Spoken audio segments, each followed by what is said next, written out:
going to start. Anne, did you want to say anything as representative of BPW Ontario?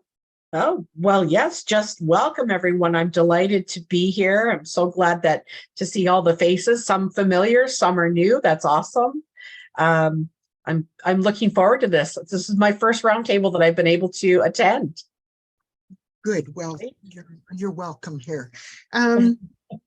So we're going to begin. I'm just going to very briefly state what BPW is all about, Business and Professional Women. It's an international organization that advocates for women locally, nationally, and internationally. The Canadian Federation of Business and Professional Women is non-sectarian, non-profit, and non-partisan. Our mandate is to work for equality for women by improving economic, employment, social, financial, employment, and social conditions for all women worldwide. So we're all connected all across the world. And you were down in St. Kitts, were you not? No, I didn't get to go to St. Kitts. That was Heather. That was Heather, yes, yes. That was a really glorious week, I'm told. Green with jealousy. I really wanted to go spend a week in the tropics, but I was here enjoying the frigid weather. What can I say? Okay, I'm going to introduce Jocelyn. Where did you go, Jocelyn?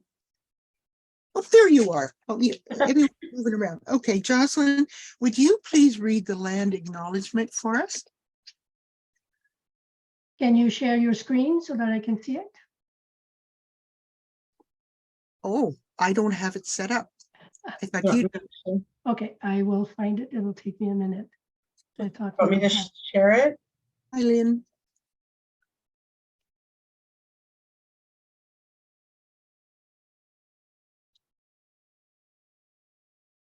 Okay, I can get started. Although this is a virtual meeting, we normally hold our meetings in person in many areas of Ontario and Canada. We acknowledge that we're meeting on traditional lands of Indigenous peoples from many communities across the lands that we now call Ontario. We thank all the generations of people who have taken care of this land. We recognize and deeply appreciate their continuing contributions and historic importance. We are grateful for the opportunity to work with the Inuit, the First Nations, the Métis, and peoples who continue to live on these lands to create a safer and more abundant future for all women and girls.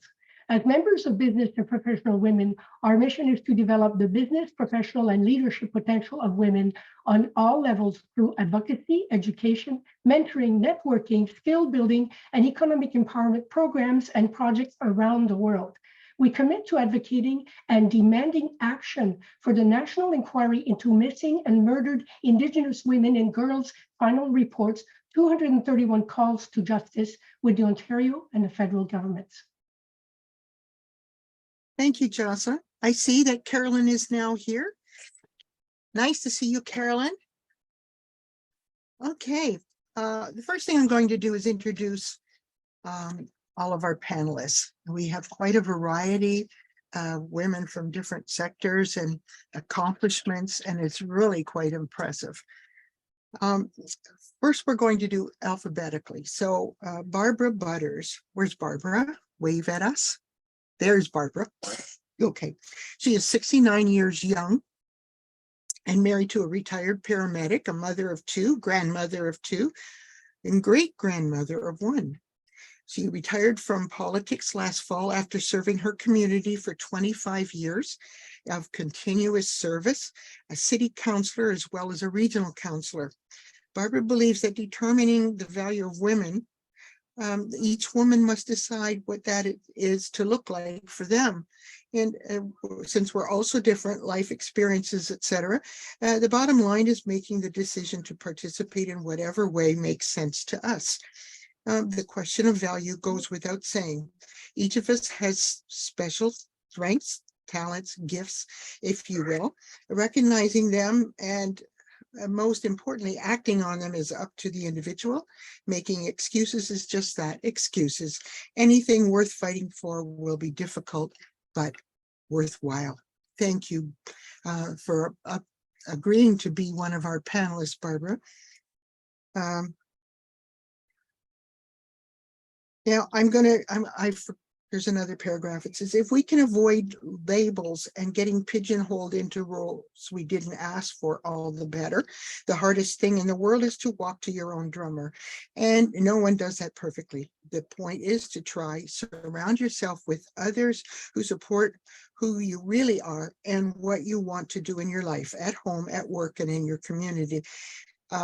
Barbara was mentored by some wonderful women and men in her political life and saw things not as male or female, just tried to do the right thing for the right reasons at the right time. That makes perfect sense. Thank you very much for that. Fiona, I see you slipped in there. I see you said your husband tried to set the kitchen on fire. Good grief. Was he cooking? You need... Can't hear you. Can't hear you.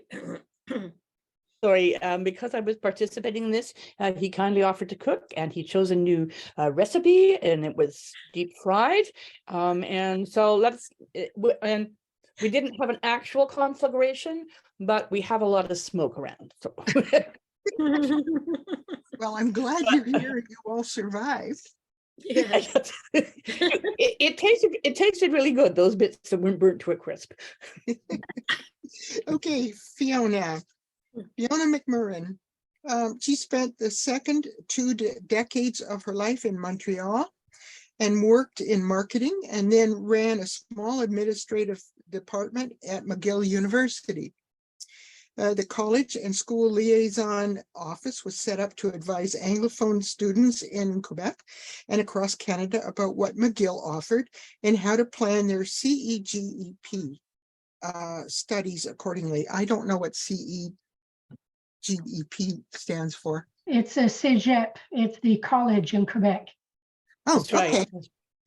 And the Anglophone universities got very, very panicked when the CEGEP system came in, because both Anglophone students in the province and also outside of the province didn't understand, how they were going to get to university. So McGill's enrollments dropped. So. Okay, thank you for that. I'm not too old to learn. The work meant that she traveled across Canada a couple times a year. And at the time, there weren't many women doing that.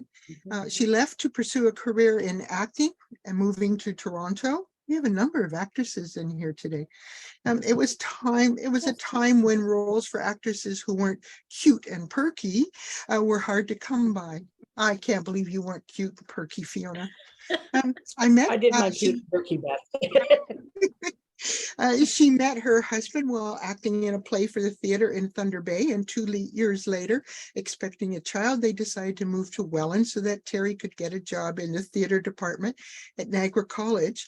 And unable to find a job, Fiona enrolled at Brock to finish her undergrad degree and ended up pursuing graduate studies at the University of Toronto. And she was soon teaching part-time on 3 different campuses while working on her PhD. And she lived outside of Peterborough for a year while she taught at Trent University.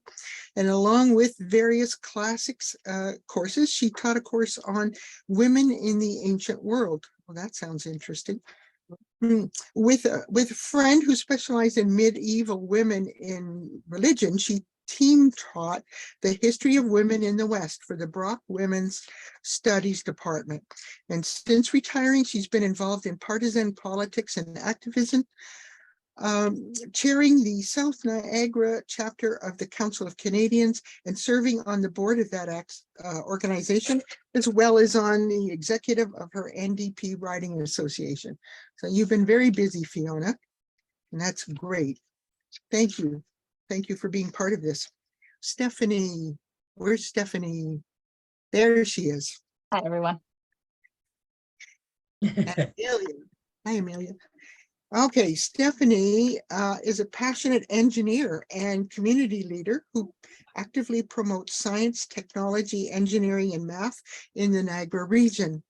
Stephanie is a 3-time winner of the Women's Executive Network, Canada's top 100 most powerful women, and winner of the GNCC Women in Business Award. In 2018, she started her own social enterprise, STEM by Steph, further promoting STEM workshops for women. We need to talk. She and her husband are raising their 7-year-old to live STEM, excellent, by exploring the amazing ecosystems of the Niagara region. That's wonderful. Thank you. Just so you know, BPW Niagara Falls created a bursary for young women in the Niagara region, Niagara District Science and Engineering Fair for young women who are participating in STEM type displays for their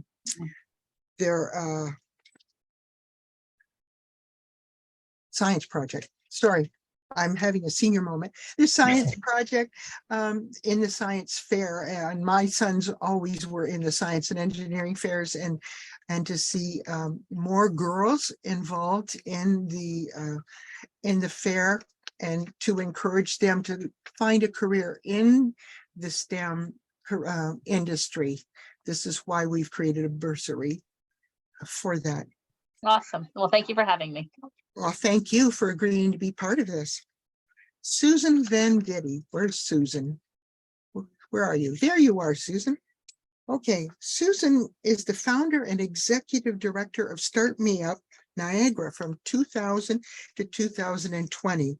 That's a long span to be working that. She volunteered for Out of the Cold St. Catharines. Now, both SMUN and OOTC, could you please explain what those two things are? Sure. Both Start Me Up Niagara and Out of the Cold St. Catharines. Oh, of course. All right, thank you.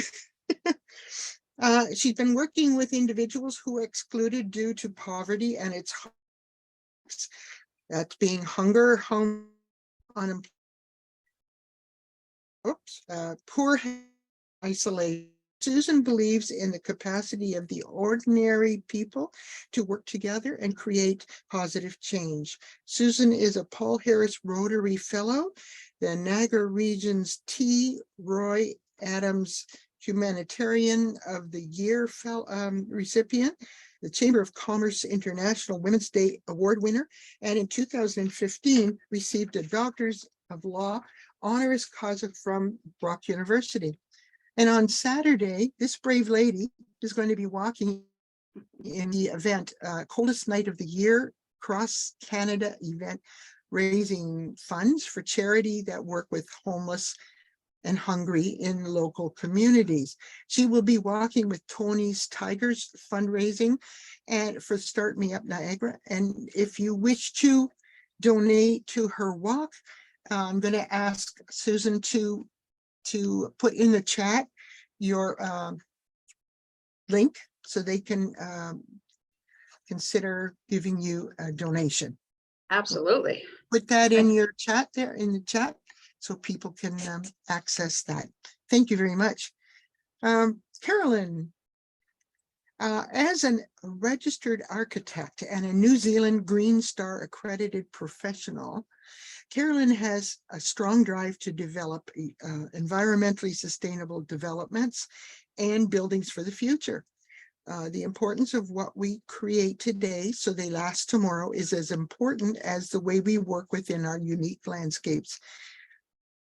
Susan's experience spans close to 30 years working on environmental and sustainable design outcomes, and was a NZIA, that I know NZ's from New Zealand, Auckland branch environmental chair for approximately 10 years. The Sustainable Development Goals, the SDGs, and their implementation in 2015 has seen Carolyn apply these across the design and construction sector. She was a contributor to the People's Report on SDG 13 climate action in 2019. And the written Green Star achievement plans for contractors, and contributed to the Green Star design for Scott Base redevelopment in Antarctica. Completing her master's in SDGs, business and sustainability in 2022. She has increased her work and consultancy in this space. Very impressive. That's excellent. Next person is Barbara Worthy. Where are you, Barbara? I see you. There you are. Okay, Barbara Worthy, also known as Babs, is the Community Engagement Coordinator for the Niagara-on-the-Lake Museum. She's also well known as an independent creative arts producer, writer, actress, instructor, and former longtime CBC radio producer, well known in the Niagara region for her many performance-based productions and more recently, her various multimedia documentaries. Niagara's history. Barbara did an excellent presentation this past Tuesday evening as part of our speaker series on women who succeeded in a male-dominated career. So please watch our website, bpwniagarafalls.com, for the YouTube video, which should appear very soon, and you can see Barbara in action. Debbie Zimmerman. Wave, Debbie, where are you? I know you're here. There you are. Okay, Debbie Zimmerman is the CEO of the Great Growers of Ontario and was actively involved in local politics for 36 years, including 2 terms as regional chair. Debbie currently sits on a number of boards, including the Hamilton Health Sciences, Brock University Board of Trustees, Buffalo Fort Erie Peace Bridge Authority, and McNally House. Debbie was also recently a member of the 2022 Canada Summer Games Board of Directors, YMCA Board of Directors, and a co-chair of the Pathstone Mental Health Mending Minds fundraising campaign. Debbie has been the recipient of many awards, including the Community Leadership Award and the YMCA Women of Distinction Award, and has been named a local food champion and a friend of the Greenbelt. In June of 2020, Debbie received an honorary doctorate of laws from Brock University for her lifelong work and commitment to the region of Niagara. And most recently, Debbie was honored by the Greater Niagara Chamber of Commerce with the 2022 Women in Business Lifelong Achievement Award. So thank you, all of you ladies, for participating in our panel. Our observers, can you just tell us who you are and if you're representing a group and why you're here? So we're going to start on my screen here. Maria? We can't hear you. Nope. Yeah, okay, you should hear me now. Hi, I'm Maria Recruit. I'm a business development consultant and real estate investor. I've been living in the Niagara region in Niagara-on-the-Lake since 1986. And I've been in business 41 years. I'm celebrating my 41st year in business now. I also have my own radio show on 3 radio stations called the Maria Recruit Radio Show. And I do a lot of blogging. I'm very much involved with the real estate part in Niagara. I have my own groups, the Canadian Real Estate Investors Association and the International Real Estate Association, plus another 10 groups. So you're welcome to touch base with me at any time if you have any problems that you're thinking about as far as housing and real estate, and also if you'd like to be a guest on my radio show. Thank you. Thank you. Our next observer would be Barb Hoare. Barb, can you tell us a little bit about what you've been up to? Hey, yes, I'm Barb Hoare. I am a member of the BPW Brampton Club. I'm also the district director for the Southwest District and Golden Horseshoe District. In the other part of my life, I'm a manufacturer's sales rep. I have been in this business self-employed for the last 45 years. And have certainly seen a lot of changes in the business and also in attitudes towards women, because certainly when I went out on the road 45 years ago, I was considered very odd. Mhm. Most of my male customers didn't really know where to look, what to do, or anything else when I sat down in front of them. So anyway, but that's what it's all about. As I say, things have changed considerably since then, but that's essentially what I do, and I love what I do. So I'm still working at it. Thank you, Barb. Gerald, you're next in line here. You're our only male. Thank you very much, Nancy. My name is Gerald Lindo. I'm an engineer who is, I'm currently working at the University of Toronto. I'm a communications specialist, I guess, when I graduated from engineering, but I've recently gotten my master's in information it's called the Masters of Information for Information Systems and Design. I'm really interested in learning about different ways that people communicate and about how to help communication and how to understand why sometimes communication doesn't work. And so Nancy asked me to come in and become an observer for the last meeting, and it was so much fun. I asked if I could attend this one as well. So thank you very much. Thank you. I'm glad you're here. And we're going to skip over Charlotte. Would you like to introduce yourself? Thanks, Nancy. Great job. My name is Charlotte Hendricks. I'm out of London, BPW group. I have 20 years in manufacturing, pulp and paper and mining and the food industry. And just over the last year, started my own consulting business in Lean Six Sigma, and heavily involved right now in developing political campaigns around SDGs. And so just really listening to different organizations and people and just seeing the superpower of Canadian citizens. So I'm really happy to be here. I'm looking forward to hearing the panels. Thank you. Thank you, Charlotte. Lynn Buxton. Wow, very impressive bios here. I'm Lynn Buxton. I've been retired for 8 years. I'm 71 years old. I am busier now than when I had a full-time job. I've been with Business and Professional Woman for 20 years, and I am presently their president. I am also a director for Kiwanis Club of Cambridge, and I am a recipient of a YMCA's Women of Distinction Award on the Advancement of Women. That was in 2012. I am the mother of 4 kids, and I'm really happy to report that I was hobnobbing with politicians in Ottawa last week, as well as Queen's Park yesterday. I was wearing 2 hats for Kiwanis Cambridge. I have formed a committee on Kiwanis action against sexual exploitation of children, and our focus right now is human trafficking. So I was part of a delegation with Courage for Freedom, and I'm really happy to report that they made a statement during question period yesterday about Courage for Freedom and also the Kiwanis Committee that I've started here in Cambridge. Thank you. Thanks for being here, Lynn. Always a pleasure. Catherine, would you like to introduce yourself?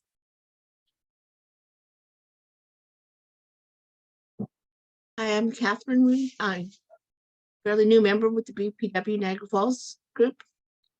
A little less than a year. I've been in the wine industry for 41 years.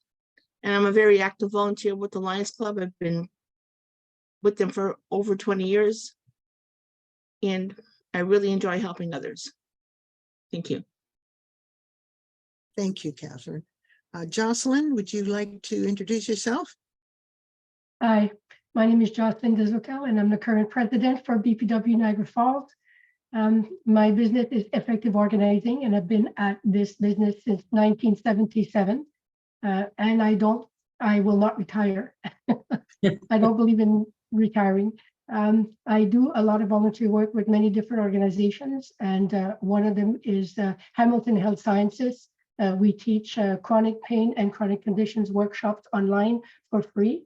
And so it's really interesting to be doing this kind of work. So I've been doing volunteer work pretty well the last 45 years, and I intend to continue. And I really enjoy working with people as well. Well, thank you.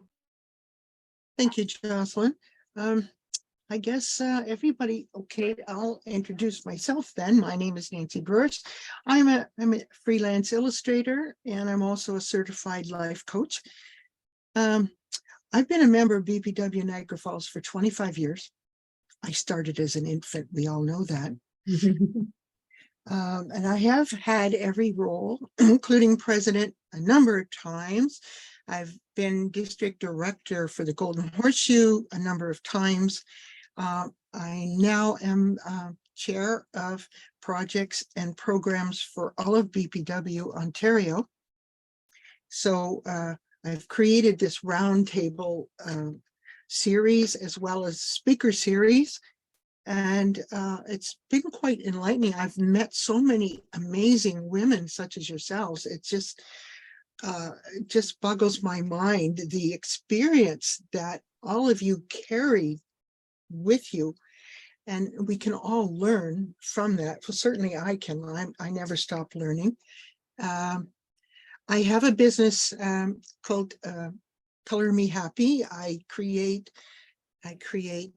healing energy mandalas, and I use them along with positive affirmations to relearn, to teach your mind how to change its attitude to more positive side, and that if you're thinking more positive, it actually affects your body.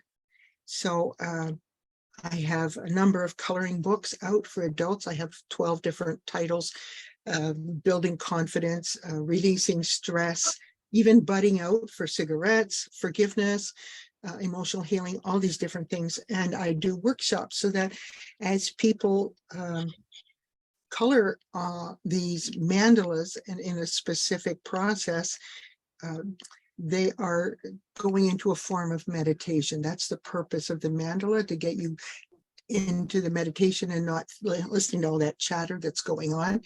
And I find it very, very effective. So I'm now coaching 5 different people who are going through cancer journeys, finding them to thinking positive rather than looking back and thinking, this is terrible, I'm scared, I'm worried about this, when are we going to do that? What I've been doing is coaching them to look at the positive. You know, it's been found already. You've got good doctors. You've got to wake up in the morning and say, all right, I've done this and this and this, but I not to worry so much about it, which is next to impossible, but how to look at it with a little more positive attitude. And your brain listens to what it says, what you are saying. So that's why you have to speak these affirmations out loud. And then you can change your attitude. And when you change your attitude, it changes your body in different ways. So it's not the process, it's not the product that's important, it's the process. So now I'm done with me. I'm going to introduce our MC, and our MC is Charmaine, who is a member of BPW Niagara Falls for the last 7 years, and currently she's our past president and membership chair.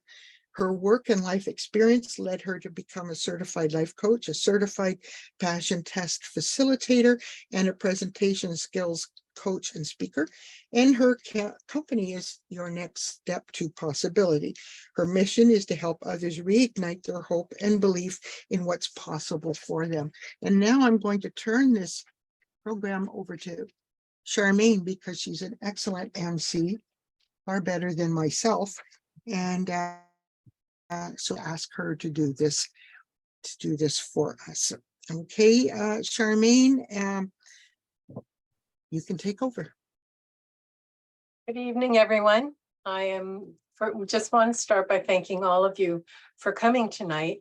I think that this is a very powerful discussion, and especially from the ones we've had before. the preamble, just a little bit to talk about what we're talking about. The topic of the discussion is about the value of women in the decision-making process, with the subheadings in the home, in the workplace, community, and leadership.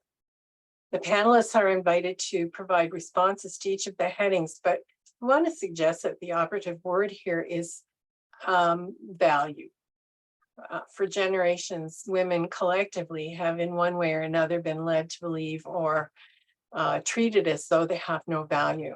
And let's say the purpose of this roundtable is for women to learn their inimitable value, even though subtle messaging down through the times has suggested otherwise. It's really sad about that. It's a generational issue that we are overcoming, I'm glad to say. Women are in fact invaluable. Their value is immeasurable in all areas noted above in the heading. Perhaps a more precise word about today, it should have been the influence. Women have far more influence than they realize. And sometimes that influence is subtle. It lies in their energy. Mothers, wives, teachers, and nurses in particular exert influence with their looks. You know the look. I don't know if you can see it in here, but you know the look. I think each one of us has used it at times. And it's quite powerful. Yeah, I had to use it on a doctor once. It's like, you were serious? Anyway, it's that look that says, don't go there, or what are you talking about? But initially, the roundtable was floated around the context of politics. How could women be encouraged to stand as candidates? And how well received or supported are those who do run and are elected? I'm glad to see we have some politicians in our group here. So, on reflection, it was considered important that women be reminded that politics is too confined as an area of discussion. And perhaps it's time for women to own their value, their strengths, honestly, without having to feel defensive.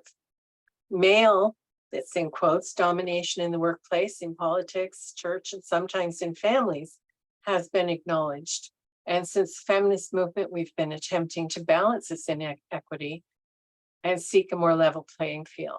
If we are to own our own value and the extent of our influence, perhaps we could come from a place of strength, lose the defensiveness, and no longer feel we must fight and just be in our strong femininity. I would like to say that after reading that, I've been fighting for women's rights since I was 9 years old. I was the second of 6, the oldest daughter.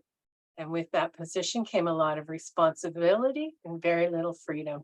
It was really interesting how the girls, my sister and I, had all these chores on the weekends before we could go out, but the boys didn't.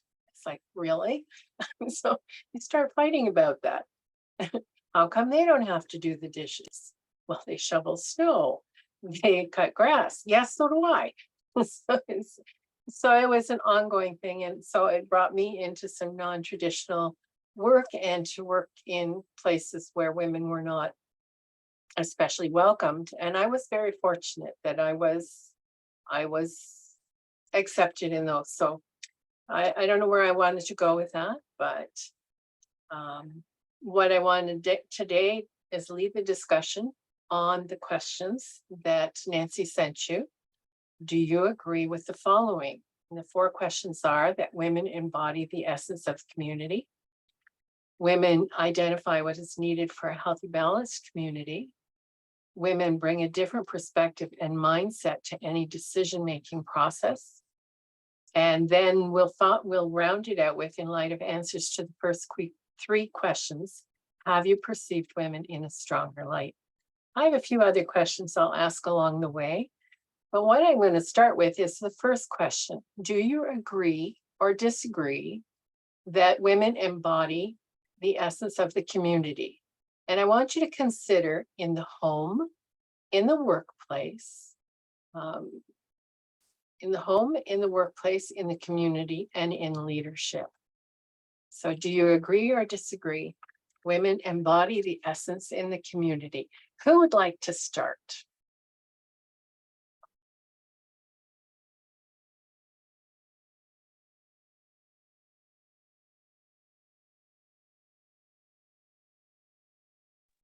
Carolyn. I'll start. And tēnā koutou, tēnā koutou, tēnā koutou katoa, Carolyn, and thank you for inviting me to be part of this panel today.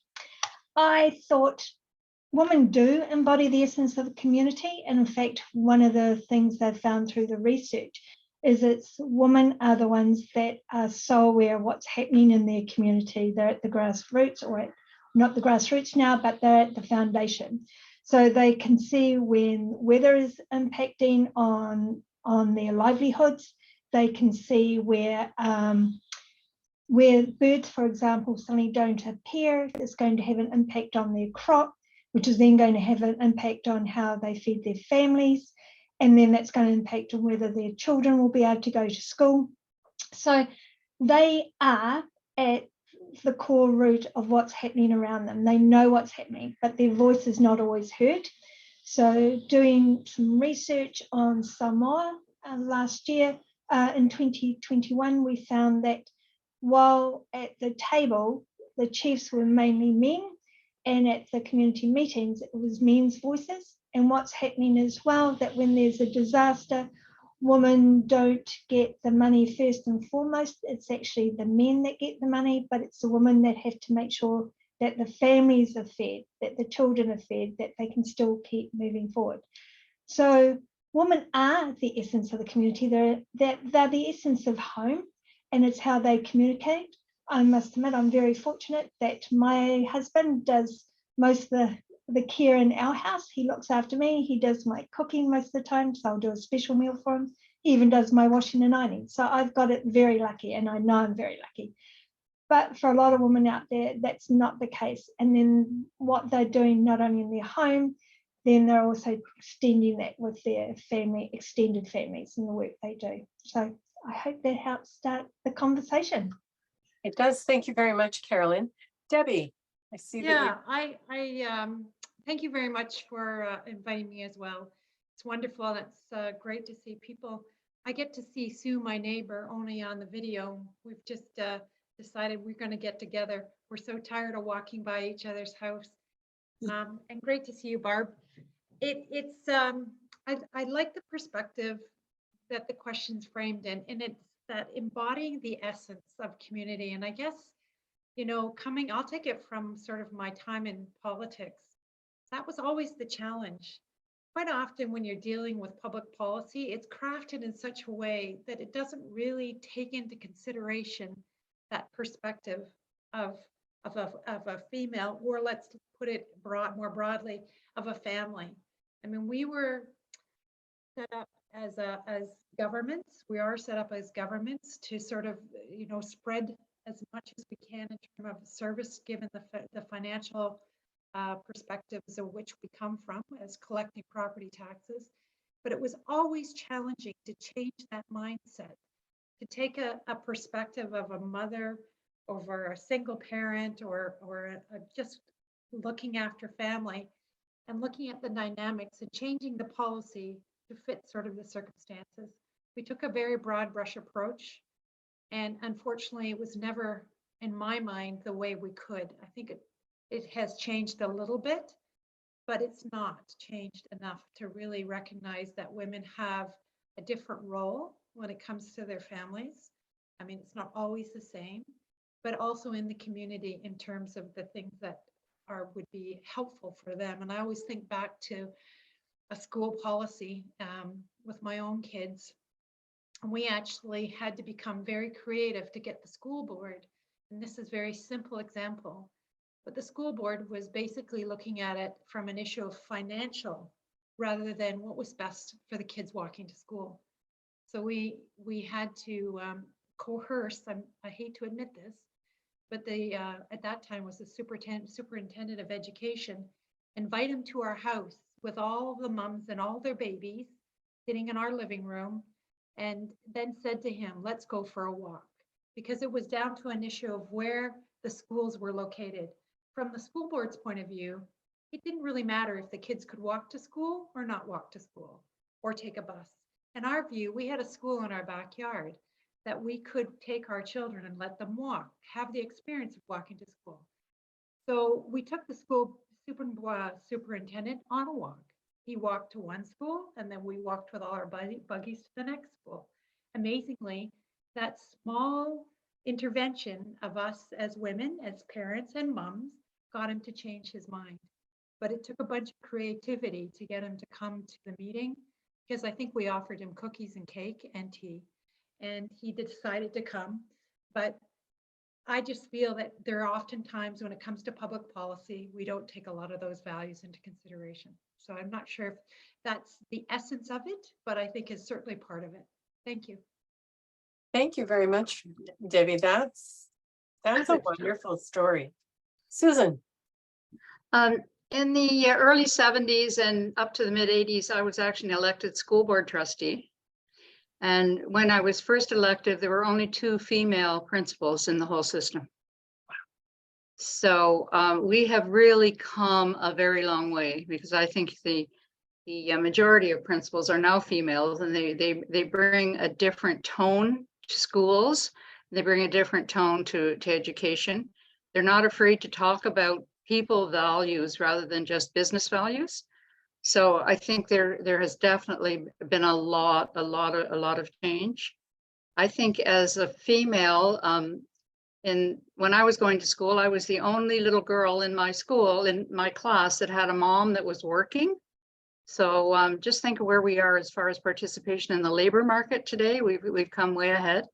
We may not have the representation on boards and as presidents of companies and all the rest that we want, and that where we could actually add our own sort of feminine values. And I know that there's so much debate now on whether there are feminine values or they're all masculine values or what there are, but I think there's an intrinsic something inside of women that helps you to look more holistically at situations and really see how they impact individuals rather than the corporation or the system. I think the essence too in conversation is staying true to your own values, not getting onto the bandwagon of power and winning every debate, making the point, but sticking to your values and knowing where you're going and what you're believing in, and not being afraid to express it when sometimes you might be the only one. You might be the only woman in the room too, but you might be the only one in a whole room that has an opinion, that you have to find a way to say it. What I found is the most useful thing, if you're actually looking to control a meeting, is to make sure you're always the last speaker. Oh. So that is something I would throw out to you, because as the last speaker, you have a chance to sum up and steer.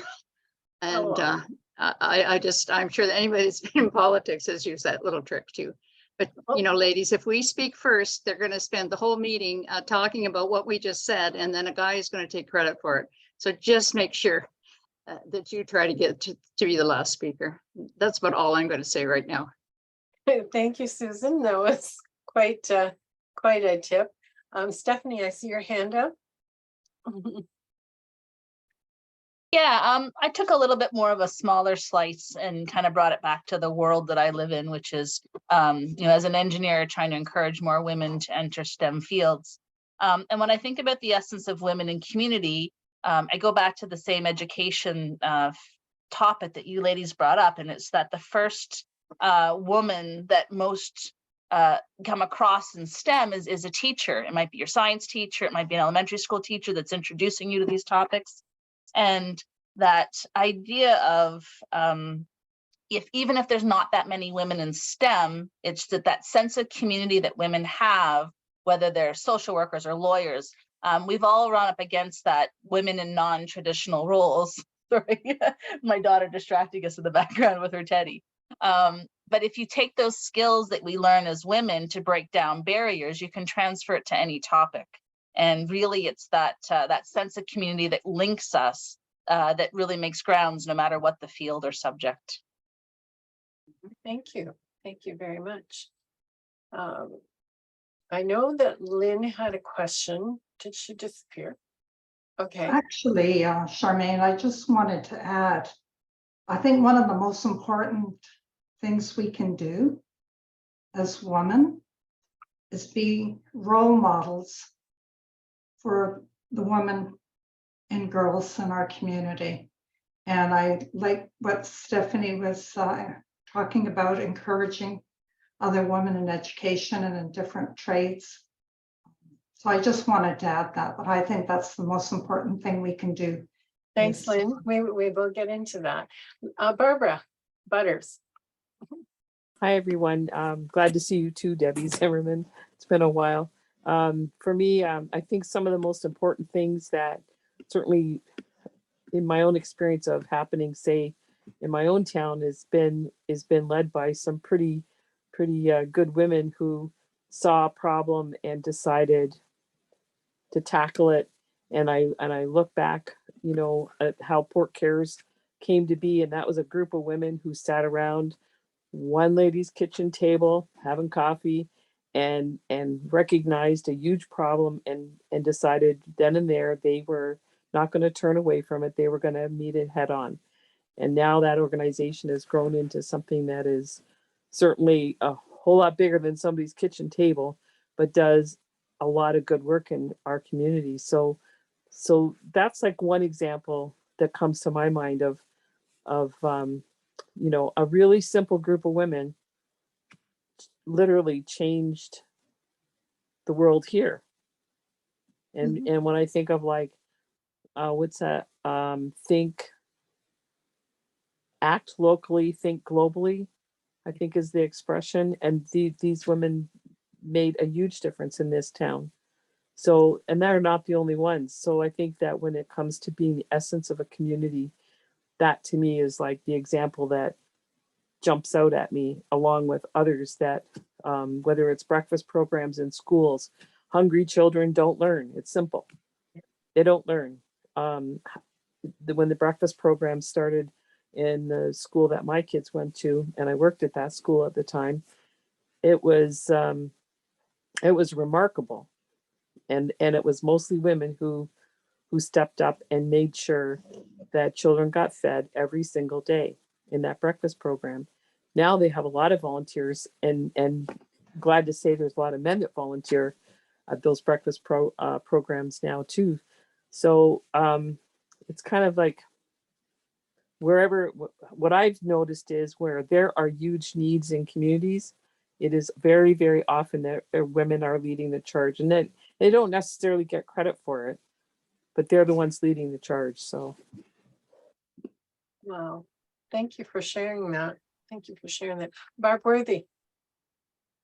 Really hard to say anything negative about the statement. I think with the looking at what the essence of a community is, how women embody that, I think that agreeing with everybody, I just feel I'd like to ask the question, what is it that makes women so powerful in that role of being collegiate and being so willing to listen and to have so much empathy? And goes right back to the days of late 1800s when we finally were able to get some kind of voting in the municipal realm and the municipal sphere. We could actually govern, we could say what was going on in our community, but we weren't allowed to have a vote in what was going on nationally in Canada and Europe.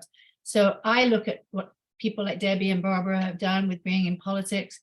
To me, it's what can we do with the essence of womanhood to make ourselves feel brave enough and take the leap into not just say, well, I do think political endeavors, we have to be in the driver's seat. We have to stop looking at a sea of gray suits. We have to have women making decisions. And I wonder what stops us going there. And is it because of we've heard so much about it, and I'd like Debbie's feeling on this, is that, and Barbara, like we get a lot of people making us feel like crap, so we don't want to do it. So we're fearful of it. But really, unless we have women in the driver's seat, we are still going to be struggling. We're still going to be not making enough money. We're still going to be waiting for someone else to make the decision. We're still going to not be in the boardroom. And I'd like to hear what people think about that. Thank you. That's an excellent question, Barb. Fiona, go ahead. Unmute.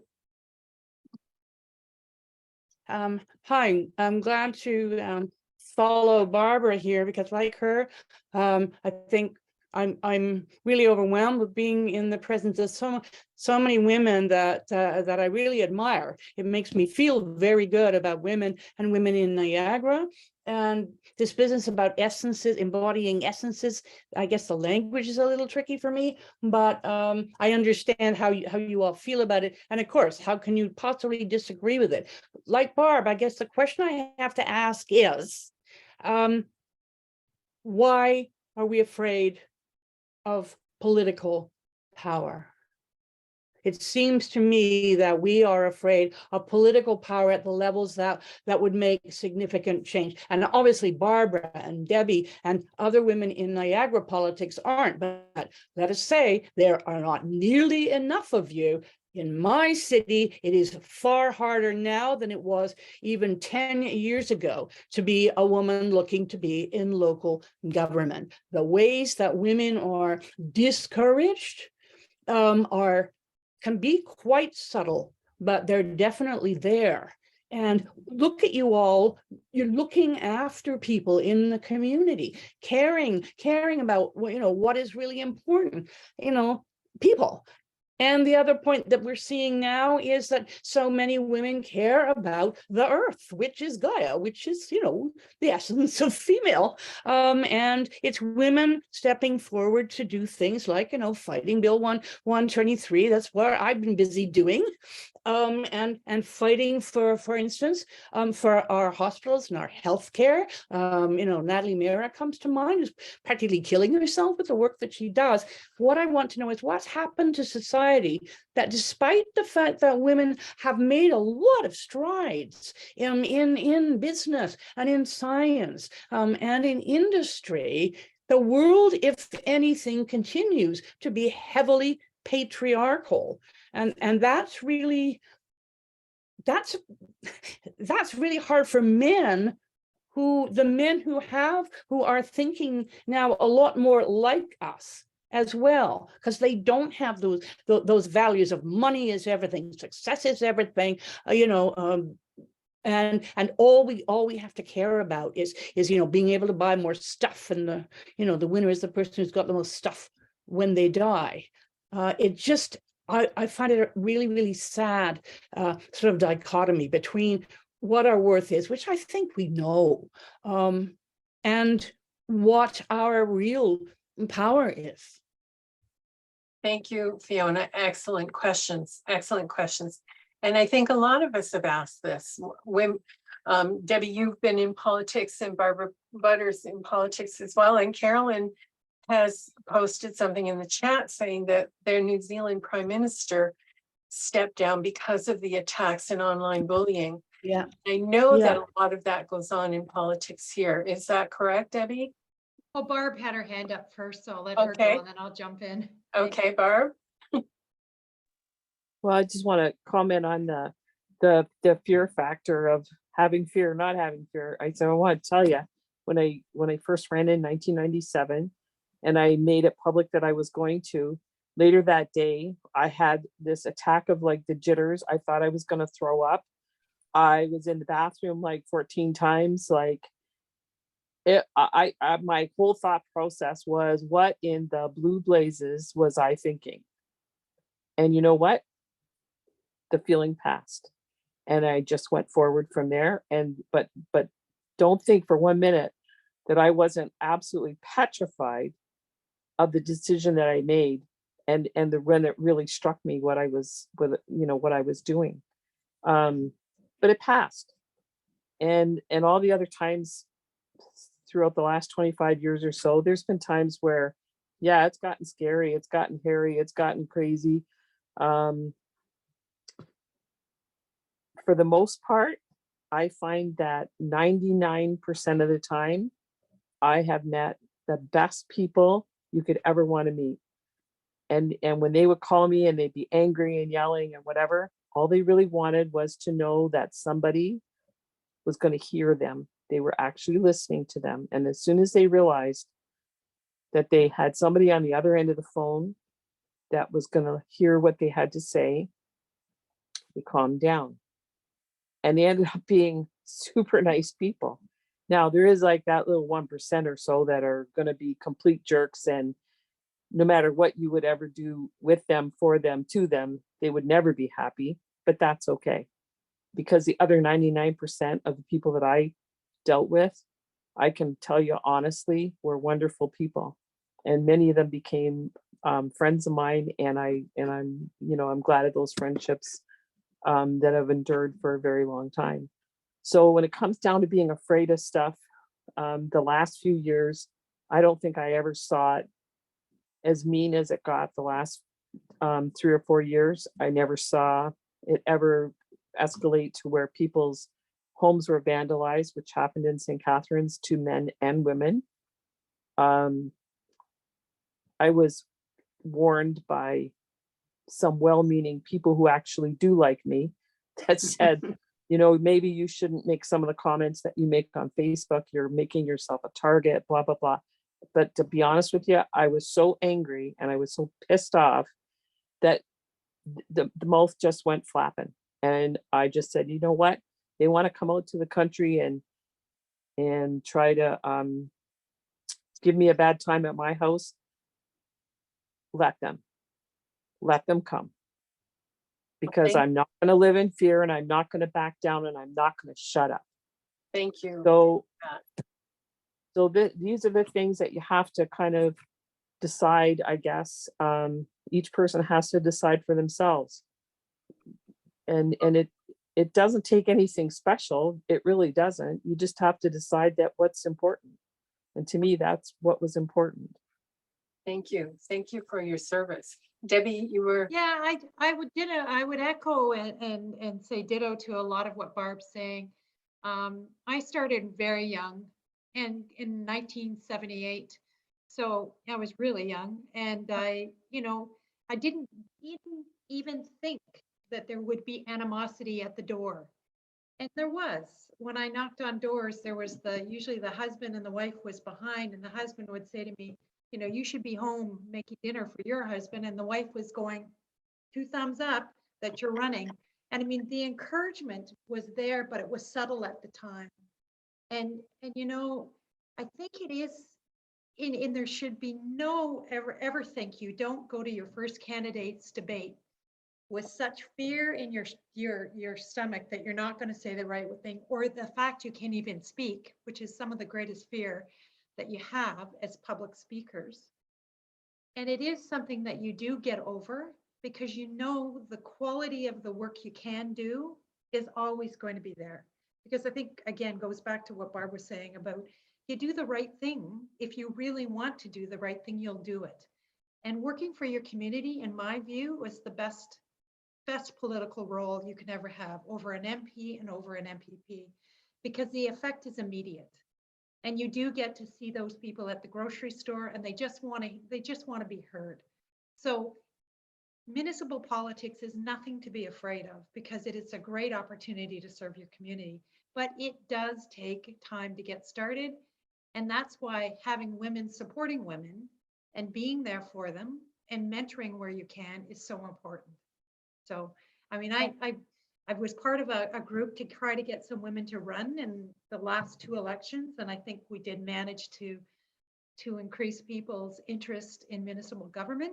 But again, there is that social media aspect that is devastating, can be devastating to the families that are involved. And as you can see, it's grown a lot more bold, so that they're now vandalizing people's homes. That's a scary factor. And that's something I don't think I'd ever want to have to face. But it's a great opportunity if you have any mind to get involved. It's wonderful. Well, thank you very much for your service, Debbie, and region and everything else. I'm very pleased with you. Stephanie, you had your hand up. Yeah, just what comes to mind as you women are talking is just what I do now that I probably didn't do in my 20s. Maybe it's young family, maybe it's career, moving up the ladder. But I always look at see how much energy is something going to take. How hard is it to implement? What's the value add in those things? And I work at GM. I've got a team of 32 engineers. I've got 3 women. And I definitely get the energy, given to me more from the women than I definitely do from the men. But I think partly it's, if I would think about the role of women, the politics, that question, where I tend to operate is by going around the challenges, by not necessarily tackling them head on, but looking for the opportunity to figure out where my energy is best spent, to get as many diverse things accomplished as possible. And I think that's kind of where my headspace is always at, which might be where I look at something like the politics and say, it always feels like it's a battle royale, right? That it's, that brawl that everyone seems to come to. And I simply look at how I can economize, my energy to that greater good. And that's perhaps where I don't put myself in those situations strategically. Okay, thank you, Stephanie. Fiona? Did I see that your hand was up? It's interesting. One of the things I was wondering was, there's a generation gap certainly between Stephanie and me.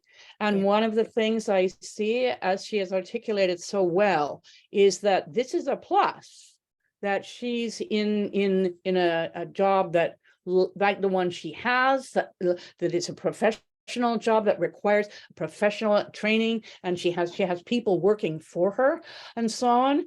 And I totally agree with her that she's also got a family, and that is an enormous amount, that takes an enormous amount of energy.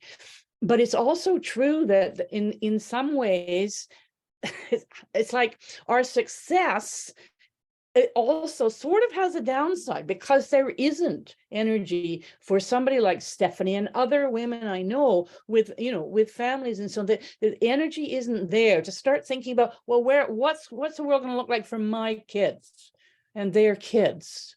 And that, I think that's the problem that we've partly got now as women. In that so many women with experiences that my generation didn't have, experiences of being able to lead, knowing they can lead, having that kind of confidence, and so on, just don't have the time and the energy to be able to say to people making decisions that are going to affect your children and grandchildren, just a second, no, I'm doing that. Well, thank you for that comment. I think it's true that younger women do need strong role models like ourselves, and it's come up in the past, mentors. And attending something like this will give them an idea of some of the things that women went through in the past, and how they, because of women who have gone before, have accomplished so much, that our younger people will have a chance of accomplishing even more. The secret is how do we bring them along? We've got to keep this front and center in that with them. Somebody, Charlotte is saying here, reverse mentoring. Yes, that's one of the things that we can take value from, is when we are dealing with our young people, is find out what their opinions in that are, because then they help teach us where they're coming from. And when we know where they're coming from, we can teach them better where they can go, what their possibilities are. Thank you all. Debbie, go ahead. Just to the point, Stephanie's point, I think, about how to get involved. It doesn't have to be just being elected. It can be as simple as taking on an issue. I mean, for us, when I got started, because a bunch of moms got together, and we wanted our kids to have the chance to walk to a school that was right behind our houses. Not because the school board wanted us to do that, but we thought that was the right thing. And I'll be honest with you, and a lot of parents at the time probably were wondering, well, our kids are going to have access to daycare and all sorts of things. But the fact that they could walk to school was, for us, important as part of a community. You don't have to get elected. You can pick a cause. You can find something that moves you, something that's important to get change, because it is the way you shape your community. It is what you want to see for yourselves. I mean, Stephanie, I admire what you do for encouraging, you know, engineering and math, and get those appropriate studies for kids, and especially for girls. That's great. That's the kind of thing we need to have more of. How can we set up a program through some of the recreational centers? How can we do things different? It's not just about sports, it's about arts and sports. It's about other things that we can introduce into a community and how to shape it. We started something, there was a doctor of palliative care in Grimsby, Dr. Marshall. She started this concept about a compassionate community. And it can be, compassion can be way beyond the bricks and mortar. It can be programming too. So it's not, you don't have to get elected. You can join a committee, or you can champion a cause sometimes. No, you don't. Just to make a difference. Thank you. Sorry. Susan? I'd like to agree with Deb, because in 1997, I was a realtor. I'd just come off being a school board trustee, kids going to university, and actually it was February 25th, 1997, and we invited some homeless people in to sleep on the floor of our church. And nobody was talking about homelessness at that time. We weren't elected, we weren't anything. We were just a bunch of people that realized nobody wanted to sleep outside. And like 27 years later, we've now got some hostels, we've got feeding programs, but it was just a group of ordinary people that just realized there was an injustice. Government wasn't doing anything, no one was doing anything. And I think the estimate at the time was that we had 20 to 25 homeless people living in St. Catharines. We haven't solved the problem, but for the people whose lives we touched, we did make a difference.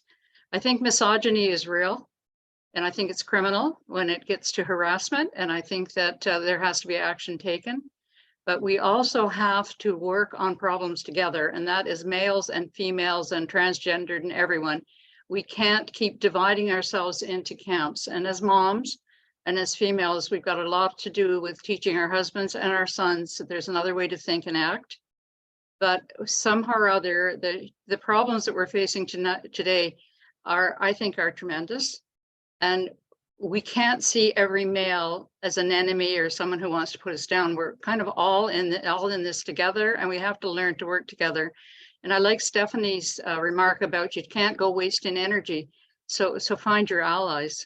But I'm just shocked. Like, I'm a generation, probably, maybe there's a couple that would be close to me, but I'm a generation be ahead of you women that are so well educated. Like, whoever dreamed of being anything but a teacher when you're a teenager, when I was growing up, and look what you are all today. So, you know, tremendous strides have been made, but we really do have to work together, male and female, all people, if we're going to tackle the serious issues that are facing us. Exactly, exactly. And thank you for those comments. I think they lead really well into the second question, which is, do you agree or disagree, and why, that women identify what is needed for a healthy, balanced community? And I think that Debbie's discussion with the school board about getting the kids to the school and things that Barbara did are great ways of bringing balance. So what are your comments about women identifying what's needed for a healthy, balanced community? Yes or no? Barbara Worthy. I think that follows on very closely to what Susan was just saying, because I think it's we are responsible for raising good men as well as good thinking women. And just a little sidebar, that when I was at the Shore Festival, after Fiona and I acted together actually, and after that, I was the first actress in the company to ever be pregnant while I was actually in a show. This was under Christopher Newton's company. My son was born in 1989. At that time, you know, we never had maternity leave or anything like that. And I have an older parent, so I was considered a senior mother, and I had to have an amniocentesis on a certain day, certain time. And when I reported this to the powers that be at the festival, I was told the Shore Festival got pregnant, not you. Be there for your show. It was a matinee. I was climbing a rope ladder in the show, and I had to be there to do the show. And I did. Came back from Hamilton, went and did my show. Luckily, everything was fine. My son's 34 today, actually just yesterday. So this is all good, but it changed everything at the Shore Festival because, yeah, thanks, Fiona, because at that point, Christopher had not even thought about what would happen if his wonderful young company, that he was like his whole family, started having children. While his crew could have kids, his actors and actresses were not having kids then. And so everything had to shift. Today, it's a hugely vibrant young company with kids that have formed Royal Oak School. The young people of the festival wanted to have their kids educated. I had trouble finding a babysitter. We had to take on an issue, exactly what Debbie said. You take on an issue. We decided we had to find some kind of daycare for Niagara Lake. There wasn't one. In the entire little town of Niagara Lake, there was no daycare. So we had to find the energy, all the things that we're saying, you can tie it all together. But then the next responsibility is raising a son who is going to be a good man. And so that we can work together to form these allegiances and not be fighting, and help them and us, because we have the empathy, we have the mothering thing, whatever it comes out, the essence we've talked about, tying all these thoughts together. We have to bring these, we have to be able to allow them to share with us what our goals and aspirations are. And I think a huge responsibility comes down to raising our children. So the role of motherhood with men and women, and gender equality and gender plus. Yes, exactly. Next, Debbie. Well, I just want to say I had all three of my kids on council. But I had a part-time job and I had a supportive spouse, but I had all three of them. And it was, and regional council, it was like a shock. They had no idea for the first trimester I wasn't showing. The second trimester, I'd looked like I gained a little weight. But then, you know, when I went and had the baby, it was the regional chair didn't know what to say to the council because, well, you'd have a baby, but I didn't lose my mind. I just had a baby. And then as I began, and I will be a little more descriptive here, I don't apologize for it, but breastfeeding as I was, I had to time, you know, my time at night. And I had my regional council mate on one side was Jill Hildreth, on the other was Tim Kenny from Thorold. And one night it just went a little longer and he just leaned over and said, "You're leaking." And so I said, "Okay, no problem." But, you know, I had to sort of cover myself up because I wanted to go home. At the same time, I knew I had, you know, there was a point I needed to make before I left. But it is possible with the supports in place. And I would say this, it's not to sort of digress from the point, but it again goes back to they had to make changes. And I don't know if there's anybody who's been pregnant since. Barb, maybe, I don't know your time, was anybody on there who had a baby? But that's unremarkable that you can't, you know, it's a part-time job, very part-time at the time. And it is possible to do it with the support. And I don't understand why we don't accept that more often. We are, I mean, the Prime Minister of New Zealand had her baby. And, you know, I admired that, saying, wow, and now that's a job. But it's maybe the way we think too, that we don't think we can do these things. Thank you. Okay, other comments on this from my panel? Susan. I have a quick comment. We all may believe in balance, but most of us have lives that are totally out of balance. So good luck, ladies. Well, it's true, Susan. Our balance for each of us is different, because at one time we'll have a big hunk here and a bunch of little ones here, and we find ways of making it happen.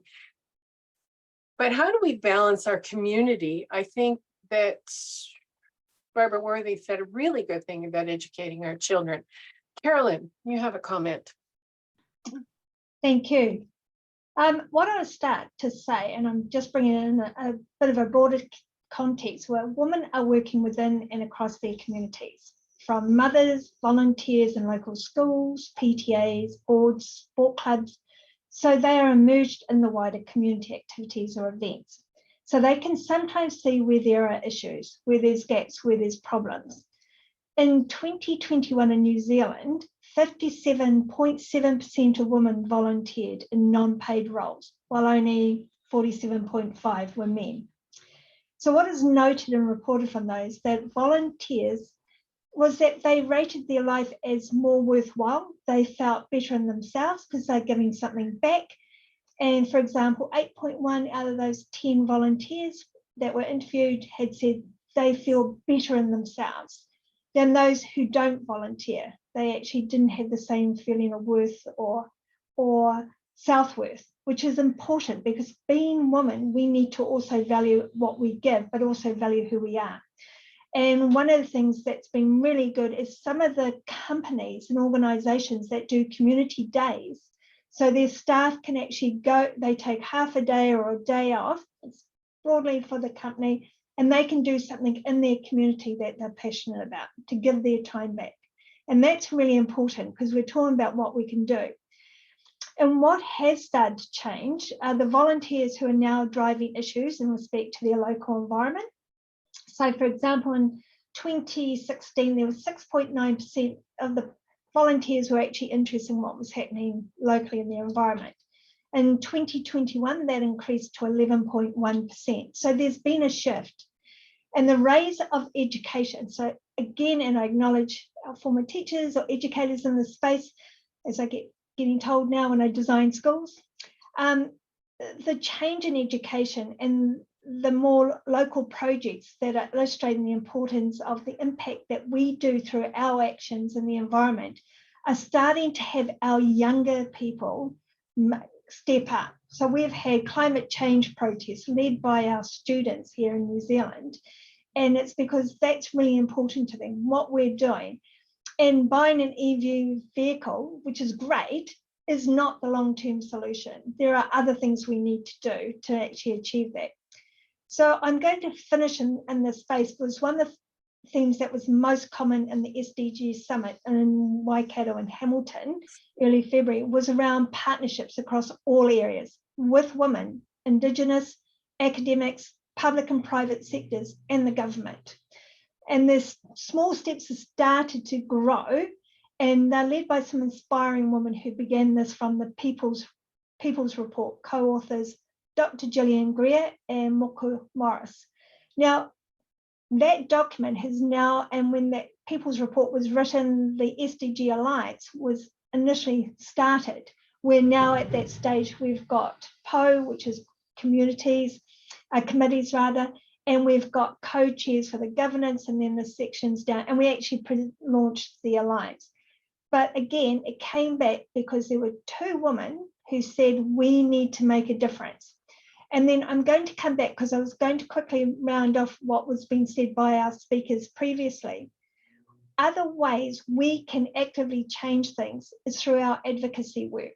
You don't have to be in politics to participate in submissions, both written and oral, to ensure you have the acts or bills include women through representation, engagement, and participation. So I considered once stepping up as a councillor, and then I went, I don't think that's my space.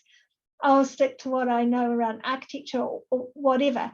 But if I can make a difference through participating at that level, putting my knowledge into these documents and the resolutions, or anything that we can take from, for example, one of the things about BPW is we've been able to take resolutions from New Zealand to international that have now gone into the United Nations, been added to the United Nations documents. So that's what I think empowers us. I didn't know about BPW when I was in my 20s, and I really wish I had done so.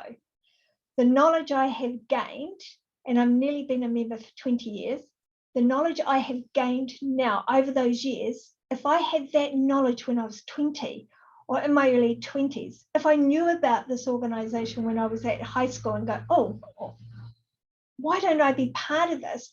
I think I might have taken a couple of different turns along my life and gone a different direction in my career path as well. So we talked about our strengthening and what we can do. I loved woodwork. I had the top prizes in woodwork when I was an intermediate. I think they call it year 8 now, or year 9, so I'm showing my age. But when I went to the high school, college, I was told I was a woman, or I was a girl actually. I wasn't even considered a woman. I was a girl and I was only allowed to learn to type and do shorthand and economics, how to cook and sew. I'm the worst sewer in our family. My sister used to be as a dressmaker, but I love the technical side and I love that but that didn't happen for me career-wise until I was in my 20s when I went to university. I put myself through and did it. So sometimes there might be a roadblock here, and this is where our education, this is where we could be really powerful as women. Your career path might not be where you think it's going to end. So when I was 16, I was going to be a laboratory technologist. That's where I was going to head in. 16 and a half, and I was made to leave home and help. I left school and help bring money in for the family. And that changed my career path. And I was a young mum, and whatever else happened. But what did happen was there was an opportunity made for me to suddenly learn tech drawing. So then, Stephanie, you spoke about STEM. I was a tracer, so they don't even exist now. But what it did was someone gave me the opportunity to learn to draw, which I loved. And from there, I was determined, I got my drafting certificate, I was determined to become an architect because I was told when I saw buildings here in Christchurch in the late 1980s, nearly 90s, that there was some leaking happening. I was from Auckland, I was a woman and I was a draftee and I didn't know what I was talking about. We had one of the worst cases of leaky buildings because we were bringing design ideas from overseas into an area, into a country that had a different climate. So again, that's where sometimes you get a little push because someone says you can't do something. Then as women, we go, hang on a minute. You're not going to tell me what I can't do. I'm going to find a way to go forward and make that happen. And I think when we talk about healthy, balanced communities, we need to be the voice to bring other young women and young men.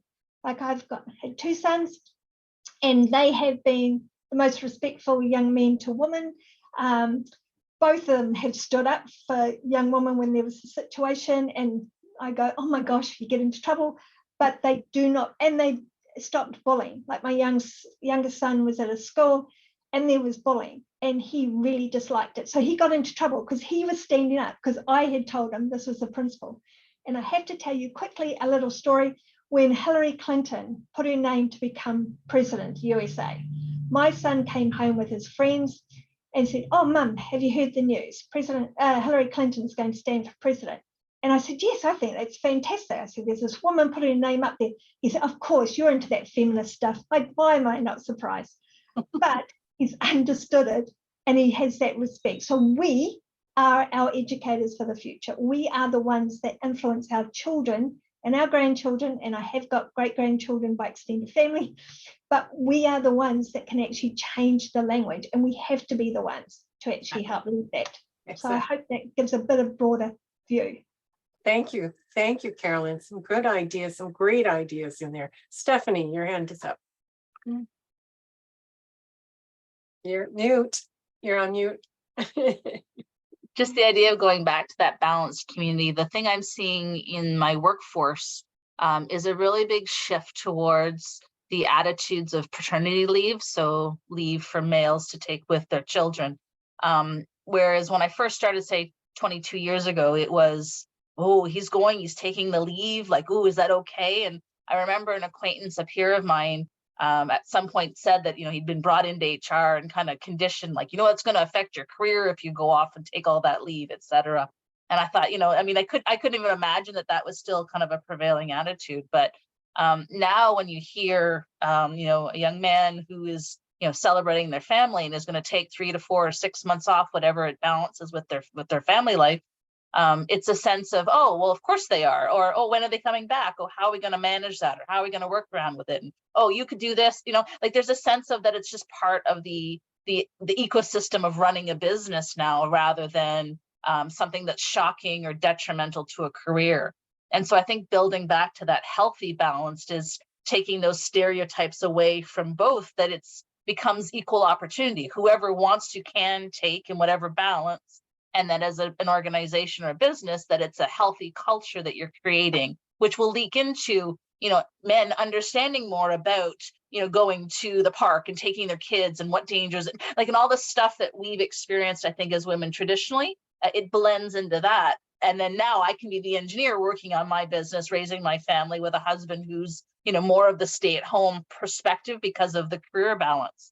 And so I think when we start breaking down all of those roadblocks, I think the blending now becomes that balanced effect you're asking about.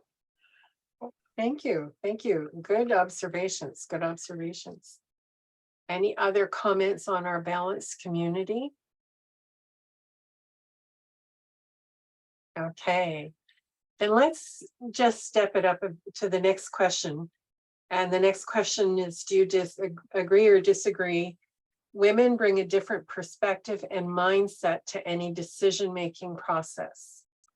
Women bring a different perspective and mindset to any decision-making process.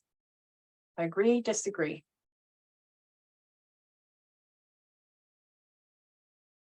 Comments? Comments. I know that we all have a different perspective. And one of the challenges in politics, in life, in family is that we come from our perspective and expect everybody else's perspective to be identical to ours, but it's not. So we need to know. Carolyn, your hand is up. Thank you. Thank you.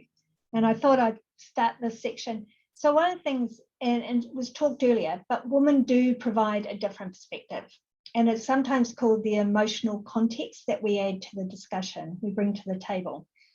And it does not make women weak using their sensitivity to argue a point, but become a balance to the discussions.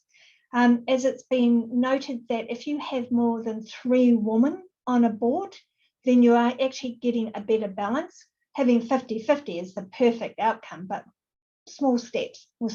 We might get there by 2030. But the thing is that there's a different lens that's brought to the table.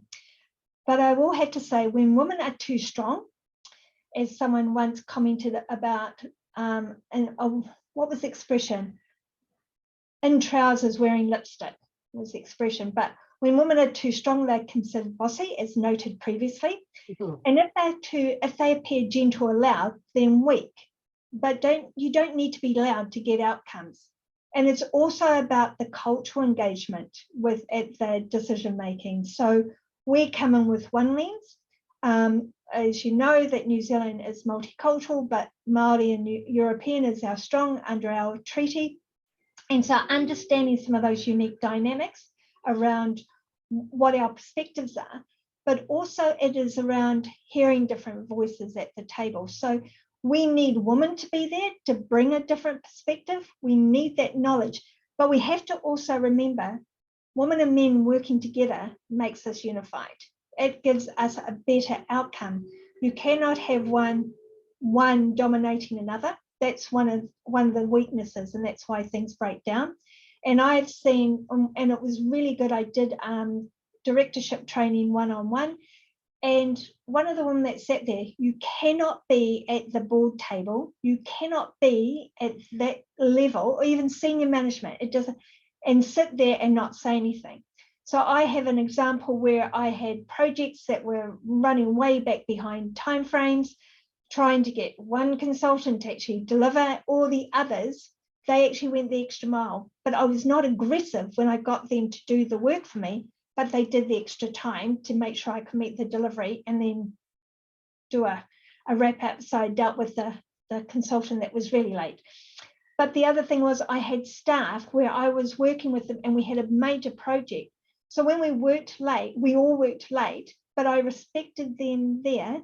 And I also treated them to a pizza and whatever, because they were giving their time. And I think that's the thing. We make some decisions at times, and sometimes they're hard decisions, but we take people along on the journey as well. So I think that's the difference. And I have to say that I've seen women who have gone into board positions, and it's unfortunate, but some women will pull up the ladder behind them. And I believe we climb up that ladder, we need to take others with us. And that's where will be our strengths as well. So I hope that helps open this final phase of the conversation. Thank you, Carolyn. I guess Stephanie and then Fiona. Stephanie. Oh, you're muted again, sweetie. Thank you. There's that Ruth Bader Ginsburg quote that says, she's asked when will it be enough that there's, how many women on the Supreme Court? And she says, when there are 9. And I love that that piece of information, because I think about it as a leader. I think about, I've never had a female boss in, 20 years of engineering. And yet in the last 5 years, the roles that I've taken and the leadership that I've had, every man that's worked for me can never say that again. And so there's the sense that you can continue to bring something to the table that changes the way that people think and the way that they approach the idea of never. And I know the leaders, if you're looking at the Debbies and the politicians and the ones that have been the first that have come before me, I might still be a first in an area, but it's smaller than maybe it ever used to be. And so I think there's some definitely encouraging thoughts for the future. I've been in meetings where I am not the only woman, when there's only one male perspective in a great audience of very strong female leaders from engineering or production or manufacturing or whatever the case may be. And so there's room to fix things, but at the same time, there's also lots of very positive examples where changing the world for the right direction. And so I just wanted to leave that thought to everyone. Thank you and congratulations for being that woman. Fiona. Oh, you're muted too. Here. Wow, it's wonderful to hear you, Stephanie. I guess one way or another, how decisions are made in different situations. I think that's changing, and I think women have a lot to do with that change. It's also true that there's also a strong resistance to that. I know that's sort of a pushback. I was very recently on a panel that had our final meetings in Toronto, and this was a panel on primary care priorities for Ontario. And we worked through an assembly process to find consensus. And it was so well run and put together, but the person, the company doing it is very experienced in doing this.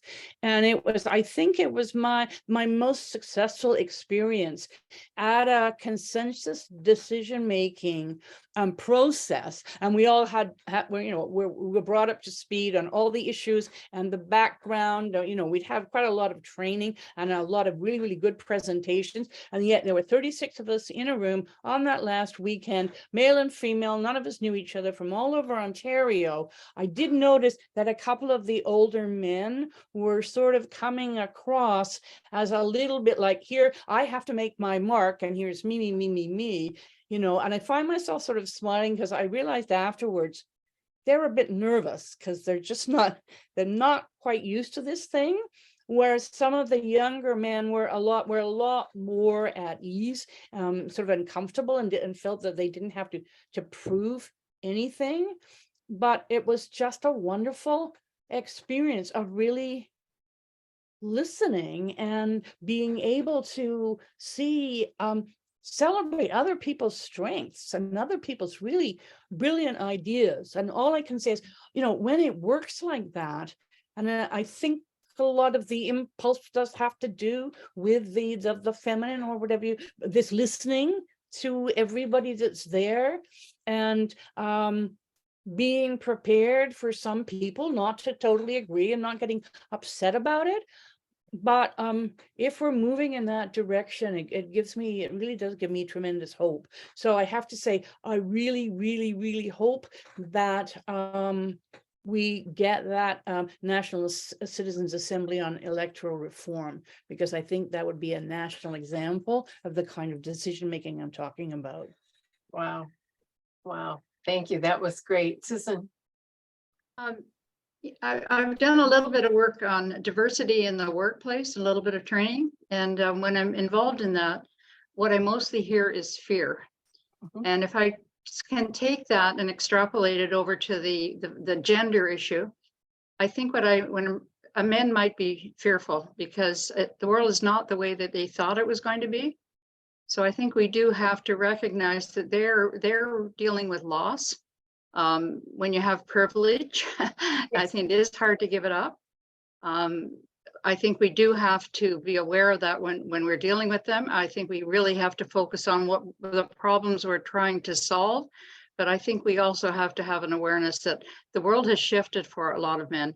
And if you are doing any diversity work at all you hear about is there's a lot of resistance to it, but it's really all around fear. If I move over and let somebody in, what's going to happen to me?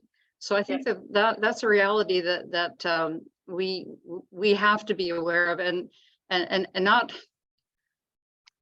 like it is so real for us, because we know that we've got a long road to go, but we're not going to move along on that road unless we recognize what the other people that are on the road with us are dealing with.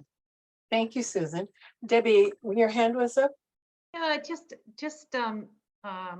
I am the boss, so I have young people working for me, but I also work with an all-male board of directors, and in a very male-dominated industry, being the grape industry. And I mean, but it's wonderful because, I mean, what I've learned is it's bringing people along. I don't know how, that was said earlier in the evening about that decision making, but it's bringing people along with you. And it is that, and I think you've said it well, Susan, it's that fear factor. Like you said, if I move over and let them have a little space, I'm going to lose something. It took a while for me to understand that, working with a board of directors, that is, they're entrepreneurs, they're business people, and they've got a lot at stake. But it was beginning, I guess because I had to prove myself in many cases over and again, and I feel like I have to do it way too often, even after all the years of experience. But it was bringing them along, and could see that, we all had the best interests of the organization. And it was no different than at regional council. When I first got on regional council, the director of HR, when he came into the meeting, said, "Who's the new secretary?"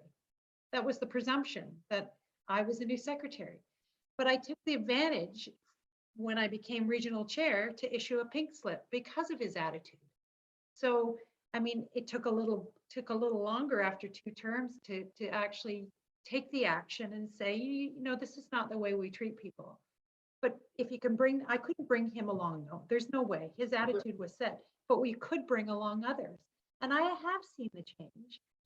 And I know it's a lot of work, but I think attitude that you have in the workplace can make a difference, and not to look at it as a male-female, more about how do we change the situation. And it works a lot better, I've found, with the people I've had to work with. Thank you. Thank you. Wow. Wow, that's really powerful. We've got a little bit of time here. Does anybody from the floor, any of the observers, have any comments? Oh, did you have a comment, Barb? Okay, Barb first. I was just going to say, I love what you had to say, Debbie. That was like the best. And I really appreciate Stephanie's remarks and what her experiences in her workplace. It's really makes me feel like the progress that I think that there is, actually there is. And as well as Susan about the fear thing, for me, it's about a sense of respect. And it's a sense of respect for other people and for myself. And I think that when you're in a big meeting, whether it's at the region, I never really thought about it in terms of male or female. To me, it was about, we have a job to do here. We're here to do a job. Let's do a job. Let's get her done. And so I didn't really need to waste a whole lot of time in thinking anything anymore past that. And from my own experience, it was being in a room of people who had respect for one another and could have lots of difference of opinion, and whether that comes from, whatever lens they're looking through, that's okay. And you have a chance to influence people, and we all get influenced too, right? Doesn't matter whether it's from your male colleague or a woman. people all bring something to that table, and they're worth listening to. They're worth hearing. So at the end of it all, to me, it boils down to respect for self and others. And if you can have that in your working relationship, and you can have that in your home, and you can have that in your community, then you're already halfway there, maybe more than halfway there. Thanks, that's it. Exactly. What you're saying there, Barbara, and Debbie and Stephanie, a good leader, it doesn't matter if they're male or female, but they involve everyone, and the respect is there, and it's incredible what you can achieve with that. Thank you for bringing that up. Okay. Any comments from the floor, from the observers, before we get into that last question? Can I just, I'm sorry, but I do butt in a lot. It's just a bad habit. But I just texted this to everybody, but I just came back from the World Cup, and the theme song by Young Cook was the Dreamers. And it is, you know, we are the dreamers. We make it happen because we believe it. We are the dreamers. We make it happen because we can see it. Respect and love. Sounds simple, but it was just a wonderful theme to see 100,000 people, all different nationalities, all different religions, all sort of swaying to the same music. Yep. It can happen, ladies. It can happen. Thank you for sharing that. Okay. Gerald. Hello, I was actually just thinking when you were talking about the perspective that can be brought to the decision-making process. I was listening to CBC radio on the weekend, and they made a point where when people are, or when men are being brought up or boys are being brought up, they're told that they have to be stoic. They have to be like very, very strong, and that their access to the emotional spectrum becomes limited. Like the only thing that becomes viable seems to be anger, right? And how good is anger for the decision-making process? Like you see men in positions of power, and they'll get angry, but you don't see them really showing much of the other part of the spectrum. So it's limiting in that respect, and it's something where when you think about it, I look at it in terms of, and again, the CBC was better at talking about this, but they were just saying that when you look at it that way, you understand how when you see the way that women approach a problem, they approach it from a different angle because they have access to more tools. And that is a good thing. And that's something that tends to be discounted because they go with that whole, well, you know, guys have to be stoic. Well, they don't have to be stoic. They have to learn to handle their emotional spectrum just like everybody else. And I think that that's part of the decision-making process that is critical. Anyway, thank you. Thank you, Gerald. Thank you. And that was mentioned earlier by a number of our speakers, that we have to teach our children, boys and girls, how to deal with their emotions. And I've noticed in a number of cases, even now, even in the 2020s, where some mothers are not teaching their sons self-control and the fact that it's okay to be angry, it's okay to be sad, and it's okay to ask for help. All of these things, right? It's something we need to teach our children, all of them, because that will benefit them. Thank you. Other comments from our observers? I just had a quick comment about a great BPW panelist out in Alberta, all MPs, political leaders, like not very articulate about, you know, this is the behaviors we experience. So it's become quite a normalized conversation in the political realm about what women have to manage. And I'm just wondering from a political platform point of view, like I don't need politicians, I need the vote. So the energy I'm putting into, and in manufacturing, we have like eye of the customer, different processes to access. You can have eye on the citizen. So there's tools in manufacturing, and definitely 20-year-olds could probably spit this out in a second, of how to hear citizens. In your political roles, what kind of avenues have you used to access the voice of your constituents? So are Like, you how do asking? you hear? Okay. Barb? Well, first off, my phone number's always been in the phone book. I'm probably one of the most accessible, easy to reach people going. And then between Facebook, once that all kind of started happening, and Messenger, people would contact me that way. But most often by phone, they would just call me at home, because my number has always been in the phone book. And I've never made it a secret of where I live. I've had people stop by my house.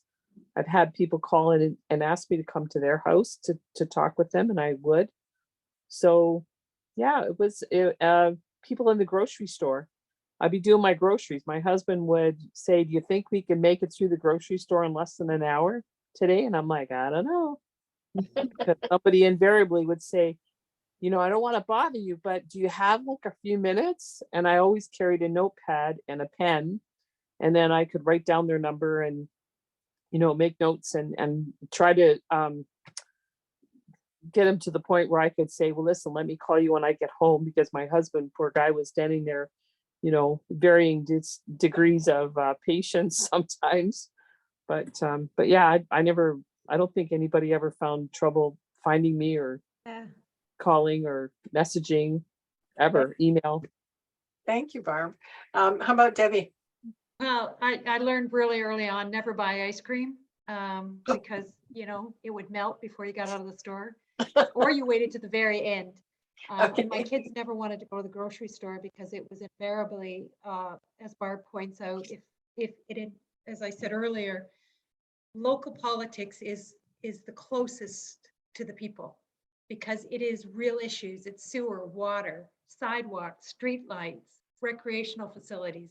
And those are things that they use every single day. So having those direct connections with a counselor who's open to having those direct connections. I went a little further though. Because I represented the town, I had a meeting with my colleague, who is my seatmate or my aldermanic seatmate for the ward I represented. We would have a yearly meeting, invite our constituents to come and voice their concerns. And I can tell you, it turned the dial way down at the end of the day, because you had, what they thought was a massive concern sometimes was very simply fixed by a phone call to the director of public works. So it was a choice you made, though, to be closer to the people. That is a decision that you make, because no one's forcing you to do it. Barb, a lot of people have private phone numbers. They don't want to hear from their constituents, but it's a choice you make, because you realize, and I think we all realized early on, it is better to have the constituents, have their problems solved in the 4 years you represent them, than wait till the end of the 4 years and then vote you out. So maybe it was a bit strategic, quite frankly, but on the other side, having those conversations with the public on a regular basis made me a better counselor, and I hoped gave them more appreciation and respect for the role. Absolutely. And like, the voice of the citizen is in the advisory committees to the municipalities.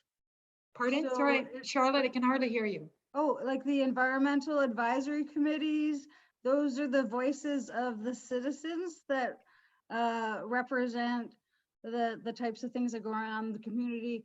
I guess, from manufacturing into social service, the voice of the citizen is this neat number: no employment, education, employment, or training. Ontario leads 15% in ages 18 to 28, so they're not engaged in any of those things. The voice of the citizen is housing first. We have tent cities in Hamilton. Over Stats Canada says over 50% of workplaces is unsafe to report harassment. So I'm trying to engage, and I've been attending a lot of research level, and I'm a why, as a database decision maker, I lose it. You know, when Western University has 70% of the women who attend Western University reported sexual harassment. Like, as a manufacturing engineer, I shut that down for unsafe workplace. That's, thank you for your Sorry, comment there, thanks. Charlotte. You know, we got a agenda here.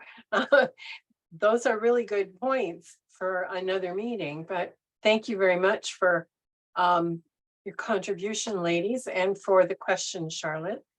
There are other questions that are coming up, but we've got just a few minutes to finish this off.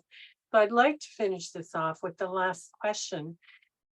And I want to give to the whole group, in light of the answers to the first questions, have you perceived women in a stronger light? Okay, we'll start with the panelists. In light of what we've talked about, are we perceiving women in a stronger light?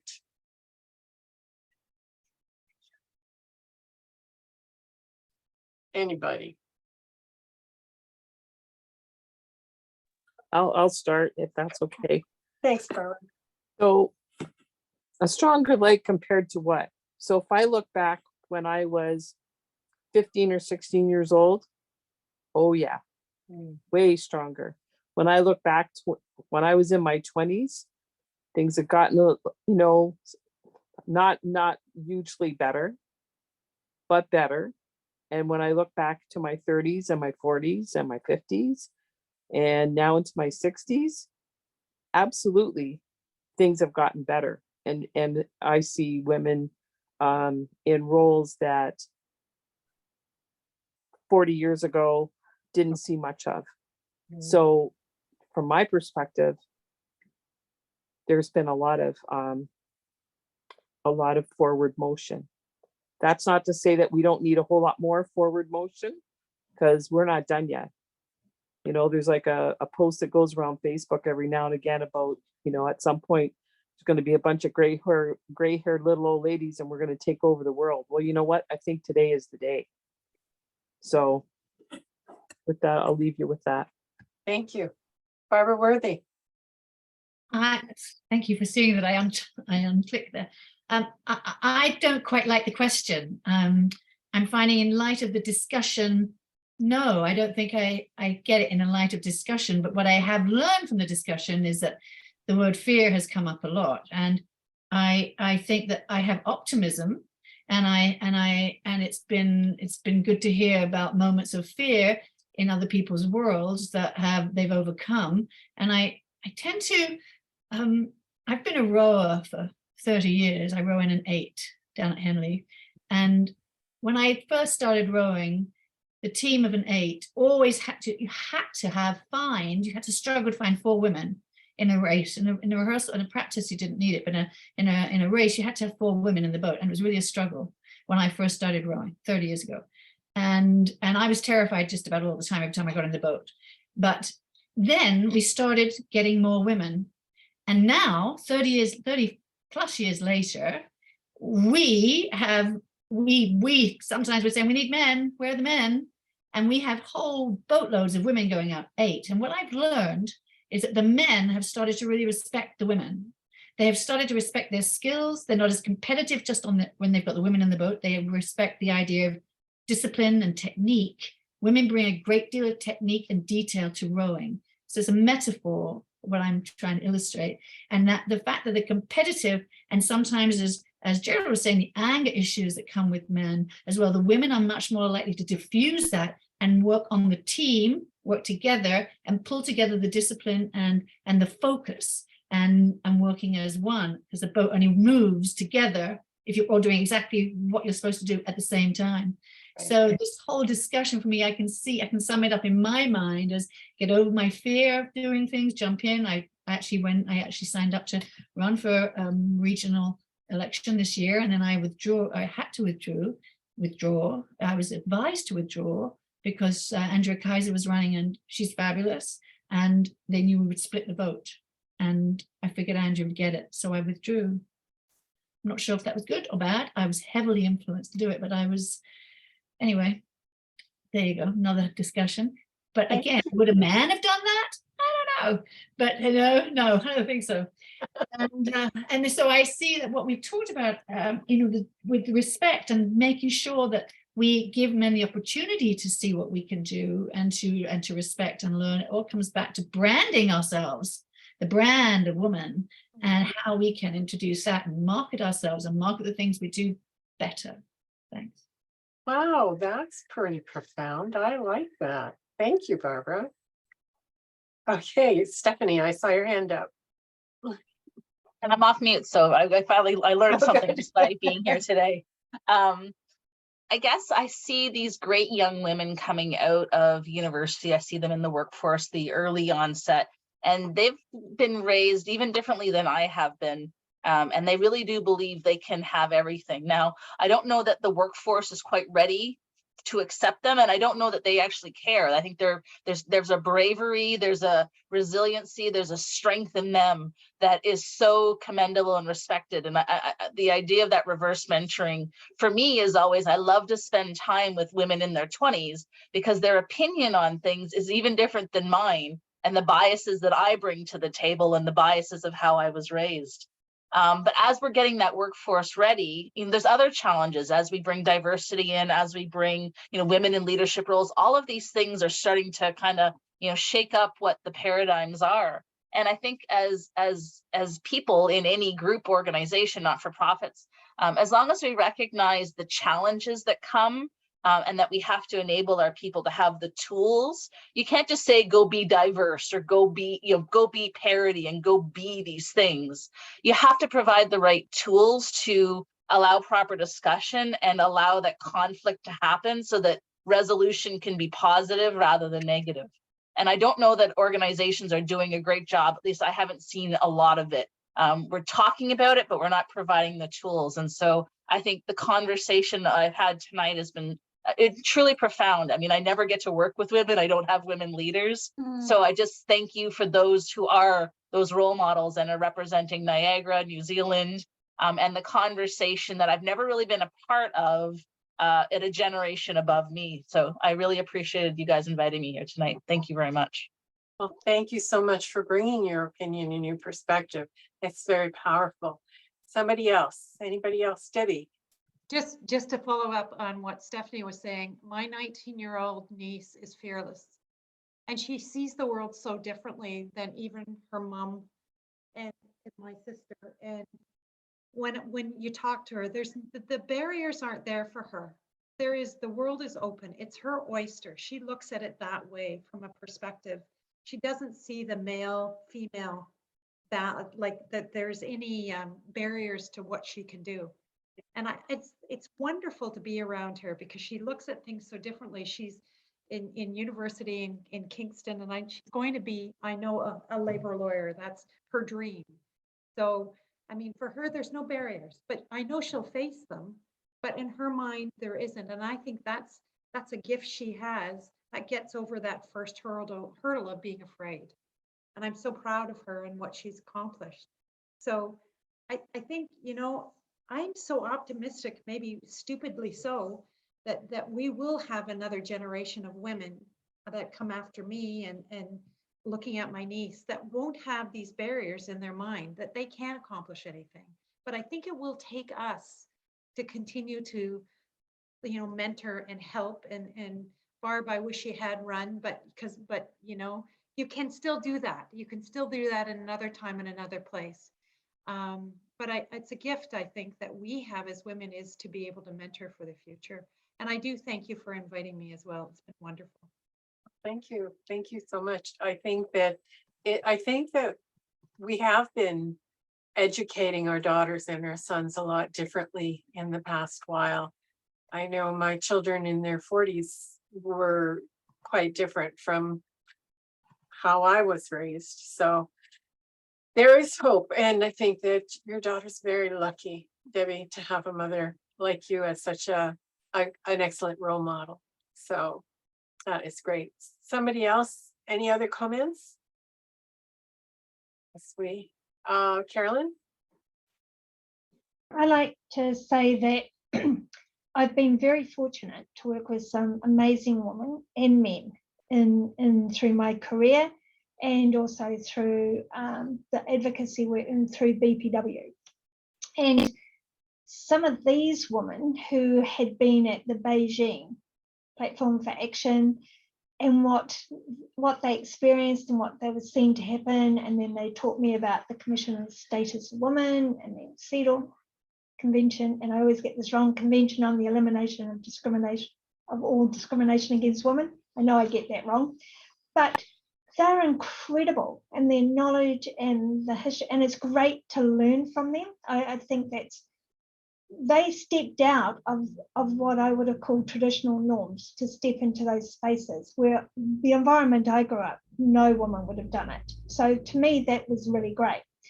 What I'm seeing now, and I like to acknowledge Stephanie, is that the younger generation, there is a different mindset. Like my younger son is now 21 this year, and some of the conversations I'm having with him, it's mind-blowing. And then there's another group that I don't know if they call millennials or whatever. They're in between 20 to 30, and there's almost a little bit of arrogance that you talked about how they can change, and it's like, oh, this doesn't suit me, so within 6 months or 8 months they'll just go on to another job. Where I can remember my father telling me at 30, if I hadn't had my final job career sorted out, no one would employ me. So that was his, and he stayed in the same job for 33 years. Well, I've had my own company. I've worked in the architects, I've worked as a client, I worked with the construction industry, and now I'm re-looking at coming out in my own business again. But the thing that's always been there is you don't stop. You look at those people that have gone before, and I would never have thought that there was so many opportunities for me when I was younger. The other thing is, we need to ensure, though, we don't leave anyone behind. And there are sometimes our conversations are so much around women that we sometimes forget men as well. And it's actually, we've seen some backlashes as well, like in the construction sector. You know, they talk about wolf whistling and everything else. That still happens. Some of the language definitely still happens.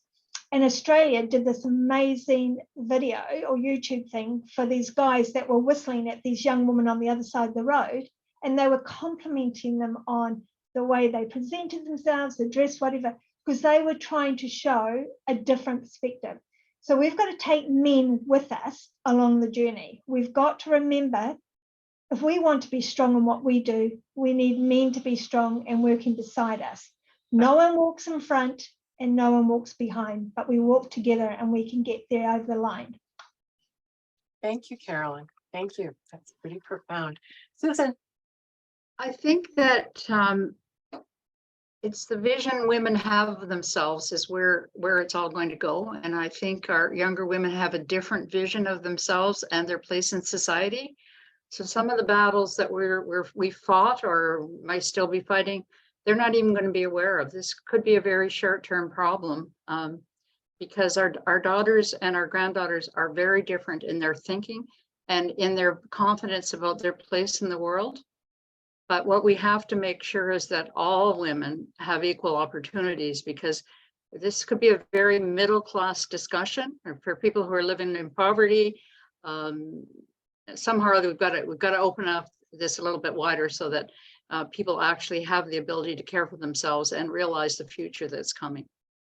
Thank you for that, Susan. That was one of my kind of questions that I have on my list here. And one was talking about bringing other people along and dealing with poverty and women. And a lot of the stuff was really talked about. It was really well done. But thank you for that. Thank you all for participating. I am in awe and honor to be amongst such wonderful women, for front runners, Barbara and Debbie in politics, and people in engineering and STEM. Stephanie, thank you so much. And Barb, and all of you. Thank you. Thank you very much for being part of our event here today. And since it's after 9, I'm going to give this back to Nancy to say the final thank yous. But thank you from my heart for sharing your life stories with us today. Oh, Nancy. Thank you, Charmaine, and thank you for doing such a wonderful job having our conversations progress. You have a real skill for that. That's why I always ask you to do it. I'd like to thank everyone for attending and participating. I choose my panelists very carefully, but even though I already have very high regard for the women here and their accomplishments and their attitudes and their successes and their obstacles, it never ceases to amaze me how wonderful your participation in these discussions are, and how much I learn, and how much it affects me personally, and I'm sure it does every one of us, to be part of a discussion like this. I've been at events where you're going, it's a lot of inane type of non-important topics coming up, but this is just so profound and so strong. It's been, every minute's been filled with wisdom, women's wisdom, and I'm really, really pleased. I'm going to pat myself in the back for choosing you, but I really, really appreciate you being part of this. And what can I say? I'm always amazed, even more so once I hear you with your Nancy, discussions. Nancy, before we go any further, Fiona, did you have a final comment that I missed? Yeah, I just wanted to thank Susan for her last remark.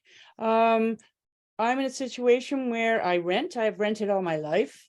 I have a husband who's had a breakdown 25 years ago, and I've coped with that, and a 38-year-old daughter who lives with us who's autistic. So thank you for saying that we're not all of us equally, let's say, comfortable. And part of the danger as more and more women find their strength and move, into the middle class and into better lives, we can't forget about being the essence of the community, and that community includes everybody. And also, I think now we're strong enough so that we can make the world in the image we want.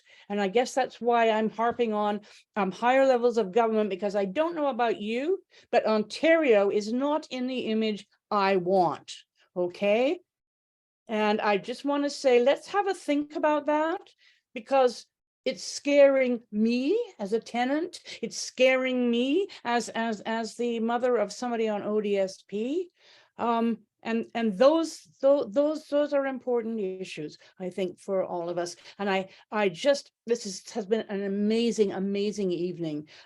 What a group of women. Thank you so much for letting me be part of it all. Thank you, Fiona. Sorry about that, Nancy.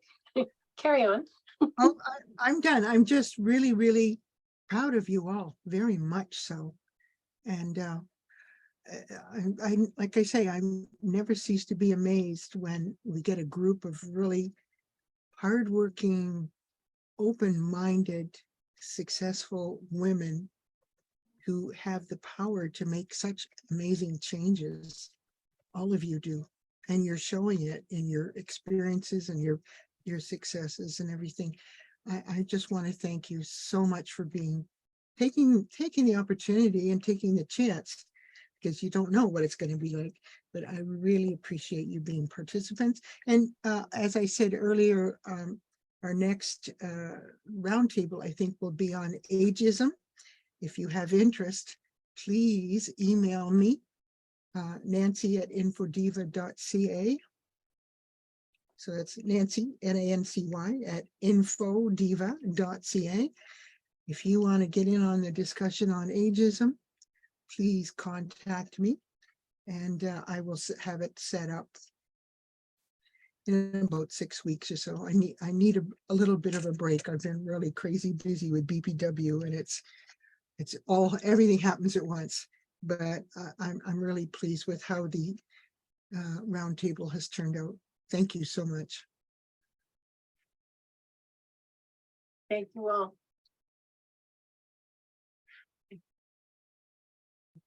Good night.